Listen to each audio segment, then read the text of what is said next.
现在这三人的实力太强的了，我觉得我有放弃的必要了。此时那些争夺者之中，总有那么几个人会退缩。其实准确的来说，也不是退缩，而是他们识时务。他们虽然实力在九重天位神层次，可是对方乃是堪比半道神的实力，即便自己再如何不放弃，恐怕最后的结局都是一样。如果是换作罗峰和圣瑶他们的话，或许他们不惧，可是在见识过了萧炎、林动木陈三人的实力，他们就算自带外挂，怕都无法撼动一位半道神的争夺者。然后当即不少人也开始摇摇头，叹气一声道：唉，我弃权了。万界圣子之名，看来与我无缘啊。或许是听见有人带头弃权，人群中也有不少的争夺者纷纷放弃了这一次突破天位桎梏的机会。当然也有很多选择留下来与萧炎、林动木陈等人激战到最后，毕竟不去尝试一下，谁知道鹿死谁手呢？况且萧炎、林动木陈他们三人刚刚与那些半道神的对手激战，肯定也消耗了大半的神力，所以这就是最佳的时机。争夺者有弃权，也有选择继续争夺。不过留下来的那些争夺者实力虽然强大，可是对于他们自己来说，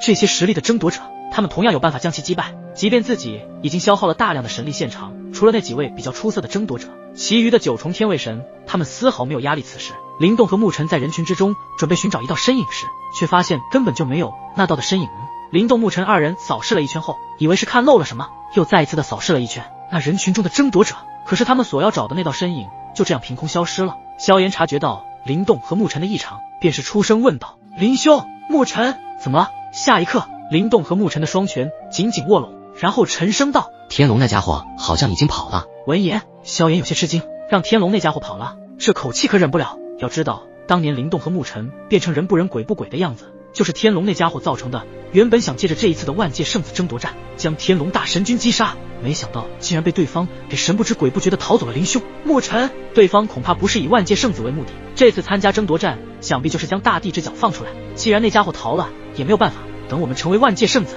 获得大道机缘录之后，到时候突破大道主神，再去神奇联盟收拾他也不迟。萧炎这时也是安慰着林动和沐尘二人，以目前的情况来看，还是先提升自己的修为实力才是最重要的。虽然萧炎在之前凭借着生死处道丹的丹效，在那一刻领悟到自己一丝的道法，但是领悟那一点根本还不能够让自己彻底的突破至大道主神的领域，所以他必须要成为万界圣子。而林动沐尘也是一样，经过这一次的生死对战之后，萧炎也觉得如今的天位神甚至是半道神已经不够看了，必须紧跟上神之步伐，达到主神的领域。因为这一次他们阻止了灭神府以及神奇联盟的计划后，日后肯定会对他们出手击杀。虽然他是丹神塔塔主九品药神的亲传弟子，可是传闻神奇联盟的那位盟主已经出关，实力更是超脱大道，登顶造化之境，就算有九品药神的师傅作为靠山，也没有100%的把握保证自己的安全。所以只有让自己突破到大道主神的领域，或许才有可能不被对方扼杀。萧兄所言极是，这次既然逃了，那就多让多活几日吧，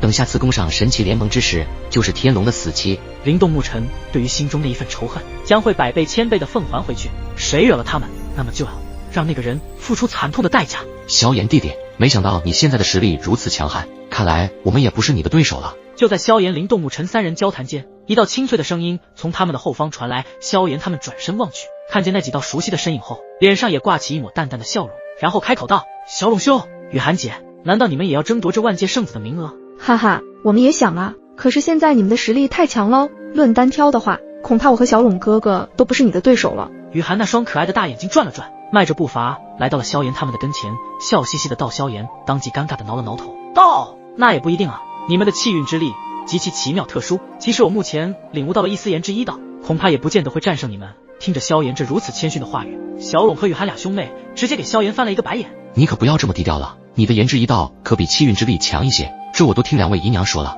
而后小龙、雨涵身后的两位神渊公主母看向萧炎、林动沐尘三人的那道目光充满着无尽的精芒，仿佛这三人在未来的某一日必定会成为一方巨擘般的人物。萧炎小兄弟，你们现在的实力已经不再是我们第一次见面时那般弱小，在你们能够爆发出与半道神抗衡且不败的情况下，你们的实力也是早已经强于小龙和雨涵二人了。这万界圣子的名额更适合你们三位兄弟。武瑶和苏幼薇也是说出了实情，况且这三位可都是与自己的丈夫一样，那所谓的无上传承者，未来的成长肯定是无可限量。我也觉得万界圣子的名额非你们莫属，当初在天元界的时候，也正是有你们三兄弟的存在，突破神指境，彻底的击杀了先天神，不然那时候的天元界必定已经被那卷土重来的先天神所统治一方大界了。一旁的吞吞也是讲述着那个时候这三兄弟的精彩故事。吞吞前辈、萧炎、林动沐尘三人同时拱手问候道：呵，看来你们三人的天赋也绝不弱于周元呢。在这几十年里，你们的成长我也是有目共睹。希望你们在获得大道机缘路之后，能够领悟自己的道法，突破天位之谷。吞吞一脸满意的说道：“好，多谢吞吞前辈如此看好我们也必不会让你失望的。”萧炎灵、动木尘异口同声的说道。可以从他们的那双漆黑深邃的眼眸中看出，他们对自己追求神之路上力量的坚定与渴望不过。小龙兄和雨涵姐的天赋也极高，不尝试一下万界圣子的名额吗？萧炎倒是关心的问了一下。哈哈，算了吧，我们其实这一次过来参加万界圣子争夺者，主要目的也是阻止灭神府的人救出那恶魔。这话传入萧炎灵、动木尘的耳朵中后，他们有些惊愕，然后问道：“你们早已经知道这里面有那恶魔的存在？”见到萧炎灵、动木尘他们那惊愕的表情，小龙雨涵他们也并没有打算隐瞒，将自己为何知道这里会有灭神府之人出手的事情一一告诉了他们。其实这一切都是我们的父亲告知我们的，他说万界圣子之地中会有灭神府的人出现，而且还有3道不输于9大界的神灵强者出现，而他们的出现注定会引起世界的动荡。果不其然，即使我们极力阻止那3位来自神界域的神灵，可依旧被他们夺走了神域杯，甚至让灭神府的人差点成功救出了那恶魔。片刻之后，他们听着小龙的讲解，萧炎灵、动木尘3人的表情显然有些震撼与丰富了起来。原来他们来此境是受那位元尊前辈指导，甚至在那个时候就知道了未来所要发生的事情。这元尊前辈的实力究竟是达到了何种层次？萧炎见识过元尊的实力，第一次是在无量深渊，见他出手击败了大地之手；第二次出手便是在天域中，他以一己之力成功的击退了那刚苏醒的魔神，甚至直接摧毁了天域一大半的区域，同时将他们3人成功的从天域中救了出来。这一系列高难度的操作，恐怕除了元尊前辈之外，怕也是很少人能够做到。那等实力简直就是他们目前所追求的目标。而且听小龙刚刚所说，前不久元尊前辈进入禁地修炼闭关，实力得到了全新的升华。看样子现在的元尊恐怕比起之前见面那时更加的深不可测了。他们现在对于元尊前辈所修之道非常的感到好奇，不过可以知晓元尊前辈的大道之法是能够窥探未来的某一角，所以才提前推断出未来所发生的一些事情。日后有机会遇见元尊前辈，他们也很想看一看他们在不久的将来会成为什么样的存在。原来是这样，日后我们3兄弟一定会前往神渊宫找你们一叙。萧炎灵、动木尘对着小龙雨涵、吞吞以及2位主母深深的一鞠躬，随时欢迎你们来神渊宫。我看下次我们见面时，你们的实力应该会达到更高的层次了。不过我们也不够放弃，回去之后我们会继续进入禁地修炼。小龙雨涵这俩兄妹倒是非常的努力提升实力，从彼此的眼中都看出了自己的身影，倒是十分的相似。哈哈，好，下次我们切磋一下。萧炎他们微笑道。那我们就等你们来神渊宫了，祝你们3兄弟成功夺冠，成为万界圣子。接下来这里已经没有我们的事情了，那么我们就先走了。他们几人与萧炎灵、动木尘他们告别之后，便是离开了万界圣子之地。看着小龙雨涵他们消失的身影，他们3人的思绪也再一次的回到了争夺战中。各位争夺者，万界圣子3位名额我们3兄弟预定了，如果你们谁不服的，可以直接找我们对决，只要将我们击败，你们就可以直接晋级成为万界圣子。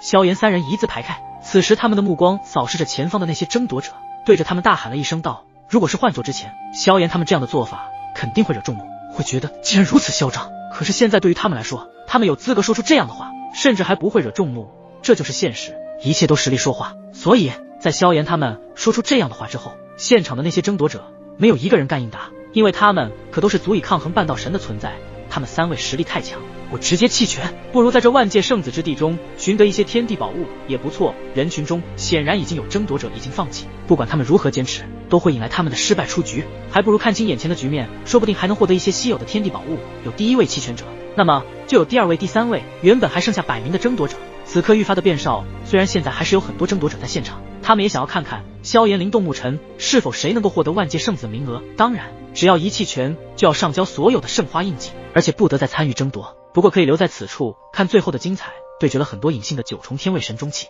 后期的争夺者也同样直接弃权。即使是9重天位神巅峰的争夺者，其实也没有多大的把握。要知道9重天位神巅峰与半道神之间的实力差距是多么巨大，一根手指就能够碾压9重天位神巅峰。但是仍然有几位争夺者不愿意放弃比赛，他们来此就是等这一天，希望能够成为万界圣子，获得大道机缘路，以及和那位花仙子双修，一举突破迈入大道主神的领域。而率先出来的有3位，他们都是属于隐士的修炼者，不属于什么超神等势力中，可以说他们有自己的一套修炼资源。也就是这样的资源，让这些争夺者的实力达到了9重天位神后期，甚至有些已经是触及9重天位神巅峰的门槛了。我们来与你争夺万界圣子之位。随着3道身影的出现，身上的强大气势也不再遮掩，直接是全力爆发恐怖的气息，直接朝着萧炎灵、动木尘3人笼罩而去。如果换作是其他人，或许这样的恐怖威压至少连连震退。可是他们选择的对手可不简单，即便有勇气争夺，也没有绝对的实力赢得胜利。